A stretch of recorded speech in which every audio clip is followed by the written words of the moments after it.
Hello friends, ഞാൻ അഞ്ജു, ഒരു certified yoga ഇൻസ്ട്രക്ടറാണ്. നമ്മുടെ ഈ ഫ്ലോ വിത്ത് അഞ്ജു എന്ന ഈ പേജിലൂടെ യോഗയെക്കുറിച്ചുള്ള അറിവുകളും പോസിറ്റീവ് ചിന്തകളും നിങ്ങളിലേക്ക് എത്തിക്കാൻ ഞാൻ ആഗ്രഹിക്കുന്നു. വരാനിരിക്കുന്ന ജൂൺ 21 ഇൻ്റർനാഷണൽ യോഗ ഡേ മുന്നിൽ കണ്ട് ഒരു വലിയ സൂര്യ നമസ്കാര ചലഞ്ച് നേരിട്ട് ചെയ്ത് കാണിക്കണമെന്നാണ് ഞാൻ കരുതിയിരുന്നത്. പക്ഷേ എൻ്റെ ശബ്ദത്തിൽ നിന്ന് നിങ്ങൾക്ക് മനസ്സിലാകുന്നുണ്ടാകും, കഴിഞ്ഞ കുറച്ചു ദിവസങ്ങളായി എനിക്ക് നല്ല പനിയാണ്.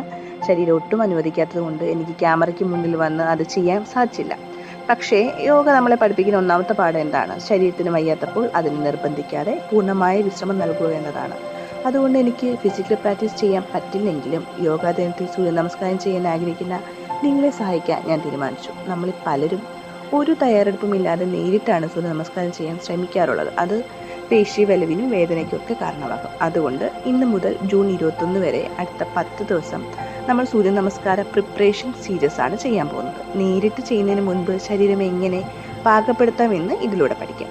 ആദ്യത്തെ ദിവസമായി ഇന്ന് നമുക്ക് കഠിനമായ വ്യായാമങ്ങൾ ഒന്നും ചെയ്യേണ്ട. ശാന്തമായ ഒരിടത്തിരുന്ന് 5 മിനിറ്റ് നേരം ദീർഘമായി ശ്വാസമെടുത്ത് മനസ്സിനെ റിലാക്സ് ചെയ്യാം. നാളെ മുതൽ ശരീരത്തിൽ ഓരോ ജോയിൻറ്റുകളും ഫ്രീ ആക്കാനുള്ള ലളിതമായ കാര്യങ്ങൾ ഞാൻ വിഷ്വൽ സഹിതം പറഞ്ഞു തരാം. അപ്പോൾ ഈ 10 ദിവസത്തെ ചലഞ്ച് നമുക്ക് ഒന്നിച്ച് യാത്ര തുടങ്ങാം. സപ്പോർട്ട് ചെയ്യുമല്ലോ അല്ലേ? Stay tuned.